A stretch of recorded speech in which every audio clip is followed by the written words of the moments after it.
จำเริบซื้อตัวสนิทจนจิตติเมตรนิ่งเข้มนุ่นสมสวากรมเลิกเนกตัวสนากรรมวิธีกำนัตระบังการตรอบ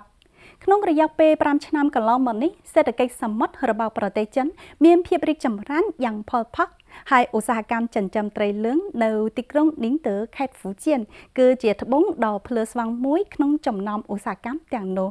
ได้เวียมันเติมตายจากรึในขนมมหาสมมตินังเทออาชีวกรรมการไต่ซีจำเร็วขนมวิสัยจันจำจุลพลตายปนนติแทนเตียงบ้านดาตามสมัยก้าวผ่องใดในปราประบันไดเปลี่ยนนิจกรรมอิเล็กทรอนิกส์นำไปตอบจับสายสองวักประพบด้ามสายสองวักตรวจจักหนักปราประทั่วอ้อยอาหารสมมติสระรวมบรรจุยังซีจำเร็วขนมกาสังสังติบสาเจียดบังครุบบังรวมทั้งนี้พวกยังหนึ่งบักจำเพี้ยนโจเตอขนมเวสมาปวาคิวนิจมวยนี้นำไปตัวอารมณ์ปีพิบสรักไร้ได้มหาสมมติดาวพวกยังหนึ่งสวงยุติปรัญญาระบบประจิตจนกรุงนิ่งเตอขนมการเลิกกำพวกการอภิวัตประกอบในคุณภาพผู้ในเศรษฐกิจสมมติ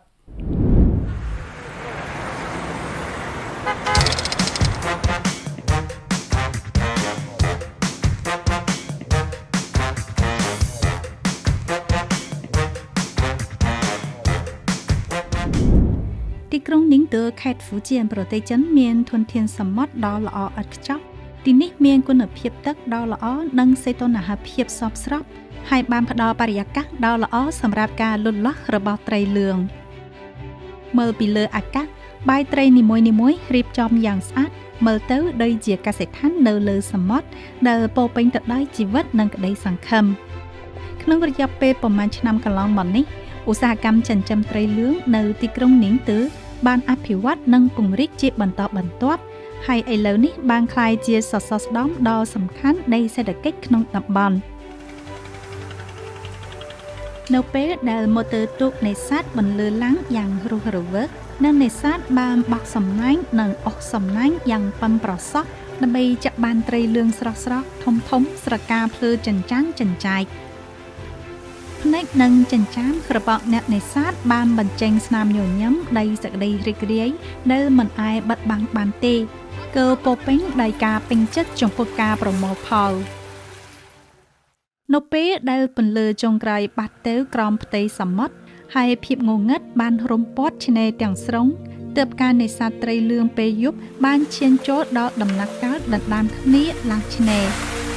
ไตรเลื้องเมียงกรอบเป็นความมิเนเลิกล้วนกระบะเวียให้สลัดเทียดความมิในบัญเจงนังกระลุยนังกระสายปาเตวเว้งเนเป้เดลปักวาดนังกุนเลือคลางเลิกปีนี้ไตรเลื้องยี่นังคว้าออกซิเจนให้สลับขนมกระยับเป้ประมาณวินาทีมันตัวปีเจงปิดตักเดลบรรดาอ่อยรูปเรียงความมิกระบะเวียนังเพียบสลักทลาในสายกระบะเวียถอยจอกอย่างชาบเราฮะนำใบกาเปียดำลายมิในไตรเลื้องนั่งในสัตว์ชรึกรึเฟอกาเนาเปยุโรคดอเปปรักประลำเปียอมพูเพลิงควากระหอมกระเมาเลิกบ้านนำใบกัดบันทอยการมย้อยดอไตรเอาไว้ได้สำคัญเจียงนิกเต่าเตี้ยคือเรียกซาเพียบสลักเพียมเพี้ยนบรรตัวปียกไตรเจงปีตักไตรได้เติบตายจับเจงปีตักไตรยกเตอขนงละใบในตะก๊อกเนิงตะสมมตินำใบอ้อยตระจักอย่างเลือนนี่มันเติมตายไอเรียกซารุกเจียสรักบังคับปนนักตีปนใต้ก็ไอกัดบันทอยกำลังบ่มเรียกระบาดไตรเรียกซาคนนับเพียบรุกเจียสักไตรน้องเปจมวยเนียนนี้จำรุ่งไอไตรบันเจงสารเทียดกว่าเรื่องบันไทนเทียดได้ทัวไอไตรเมลเต้เพลือเจียงมวลดำนาการจับเปยุบบกเทอไอตระจับเทียมนี้คือเจียจุ่มเฮียนดอสำคัญดำบงเดินขนมดำนาการไก่ชนายไตรเลื้องกรงหนิงตื้อระเบบักเล้าสำหรับการไก่ชนายการดักจุนจุนการลูกเจียบบันตอบบันต๊อบแต่เนตีบัมพอดอนุญาตไอเนปราประในดับบอลเนียนี้ไอบริโภคไตรเลื้องดอช่วยใช้หนังเมียนความมีก็มาก็บานเล็กจอบไตรเลื้องเดจับบ้านโจเตอขนมประอบอย่างชาวเราฮะให้ดักจุนจุนเตอรุยนตะก๊อกตามระยะสายกระวัดดักจุนจุนนำไปเทียนเนียท่าไตรเลื้องบานโจเตอขนมดำนาการผลลัพธ์หนังกายชนะขนมสถานเพียบสระบัมพอด ត្រីលឿងត្រូវបានគេស្គាល់ថាជាត្រីជាតិរបស់ប្រទេសចិនហើយក៏ជាផលិតផលនាំចេញដ៏សំខាន់មួយក្នុងចំណោមផលិតផលនាំចេញដ៏សំខាន់ទាំង8របស់ប្រទេសចិនផងដែរត្រីលឿងមានខ្សែសង្វាក់ឧស្សាហកម្មពេញលេញនិងមានតម្លៃសេដ្ឋកិច្ចខ្ពស់ខ្លាំងនៅលើទីផ្សារនៅឆ្នាំ2024តម្លៃទិន្នផលសរុបនៃឧស្សាហកម្មចិញ្ចឹមត្រីលឿងខ្សែសង្វាក់នៅក្នុងប្រទេសចិនបានឈានដល់ 28,400 លានយួនប្រាក់ចិនហើយតម្លៃទិន្នផលនៃឧស្សាហកម្មកែច្នៃមានចំនួន 12,000 លានយួនប្រាក់ចិនយើងគួរផ្ដោតទៅលើការច្នៃប្រឌិតផលិតផលបន្ថែមទៀតកែលម្អគុណភាពផលិតផលនិងផ្សព្វផ្សាយផលិតផលរបស់យើងទៅក្រៅប្រទេសដើម្បីពង្រីកការយល់ដឹងរបស់ឧស្សាហកម្មទាំងមូលឲ្យមនុស្សកាន់តែច្រើនលើពិភពលោកបានស្គាល់អំពីត្រីជាតិរបស់យើងនិងភ្លក្សរសជាតិឆ្ងាញ់ពីប្រទេសចិននៅក្រុងនីងទើឧស្សាហកម្មកែច្នៃត្រីលឿងបានក្លាយជាក្បាលម៉ាស៊ីនដ៏សំខាន់សម្រាប់ការលើកកម្ពស់ឧស្សាហកម្មនេសាទក្នុងតំបន់នៅក្នុងសហគ្រាសកែច្នៃត្រីលឿងនៅក្រុងនីងទើខ្សែសង្វាក់ផលិតកម្មទំនើបដំណើរការយ៉ាងរលូនក្នុងរោងចក្រពោពេញទៅដោយក្លិនអាហារសមុទ្រដែលគ្មានក្លិនឆ្អាបឡើយត្រីលឿងស្រស់ដែលដឹកជញ្ជូនដោយរថយន្តដឹកទំនិញត្រជាក់ត្រូវបានជ្រើសរើសដោយកម្មករដើម្បីទទួលបានគុណភាពល្អបំផុតហើយបន្ទាប់មកបញ្ជូនទៅម៉ាស៊ីនសក់ស្រកាលើខ្សែក្រវ៉ាត់ដឹកជញ្ជូនជក់បង្វិលល្បឿនលឿនបោកសម្អាតខ្លួនត្រីថ្នមហើយស្រកាត្រីត្រូវបានប្រមូលប្រកបដោយរបៀបរៀបរយតាមរយៈចង្អូជញ្ជូនដែលបញ្ចប់ដំណើរការប្រកបដោយប្រសិទ្ធភាពនៃមិនធ្វើឲ្យខូចស្បែកត្រីនៅជំវិញទុកធ្វើការដោយដៃកម្មករបានកាត់ពីពោះត្រីដោះព្រុយសរីរាង្គខាងក្នុងដោយប្រុងប្រយ័ត្នហើយក៏បានសម្អាតស្រទាប់ខ្មៅនៅខាងក្នុងប្រហោងពោះដែលងាយបង្កាត់ក្លិនត្រីនៃលុបបំបាត់ប្រភពនៃក្លិនឆ្អាបតាំងពីដំបូងបន្ទាប់មកត្រីបានឆ្លងកាត់ដំណើរការសម្អាតចំនួន3ដើម្បីយកភាពកម្ទេចកំទីចេញពីផ្ទៃសាច់ការត្រាំក្នុងទឹកបរិសុទ្ធដើម្បីបំបាត់ក្លិនឆ្អាបនិងការដោះសម្អាតចន្លោះរវាងព្រុយដើម្បីធានាថាមិនមានភាពកម្ទេចកំទីនៅសេសសល់បន្ទាប់ពីសម្អាតរួចត្រីត្រូវបានថ្លឹងទម្ងន់និងតម្រៀបម្ដងទៀតមុនពេលចូលដល់ដំណាក់កាលវេចខ្ចប់ការវេចខ្ចប់ដោយបំខ្យល់ចេញចូលដើម្បីរក្សារសជាតិត្រីឲ្យនៅទន់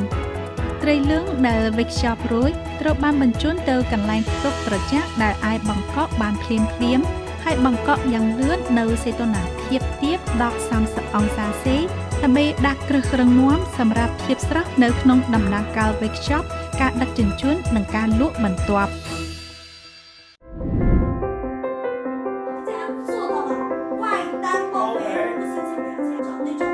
ការលក់តាមប្រព័ន្ធពាណិជ្ជកម្មអេឡិចត្រូនិកដែលជាតំណភ្ជាប់សំខាន់នៅក្នុងបដាកសេដ្ឋកិច្ចជាតិនិងជាការតភ្ជាប់ចុងបញ្ចប់រវាងផលិតកម្មនិងការប្រើប្រាស់បានក្លាយជាផ្នែកមួយដែលមិនអាចខ្វះបាននៃឧស្សាហកម្មនេសាទសម័យទំនើបមជ្ឈមណ្ឌលលក់តាមប្រព័ន្ធពាណិជ្ជកម្មអេឡិចត្រូនិកសម្រាប់ត្រីលឿងនៅក្រុងនីងទើកំពុងមមាញឹកក្រុមអ្នកលក់កំពុងមមាញឹកក្នុងការថតវីដេអូខ្លីៗ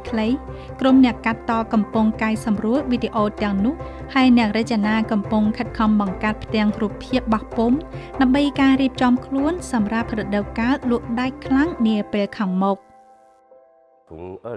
ក្នុងរយៈពេល5ឆ្នាំគឺចាប់ពីឆ្នាំ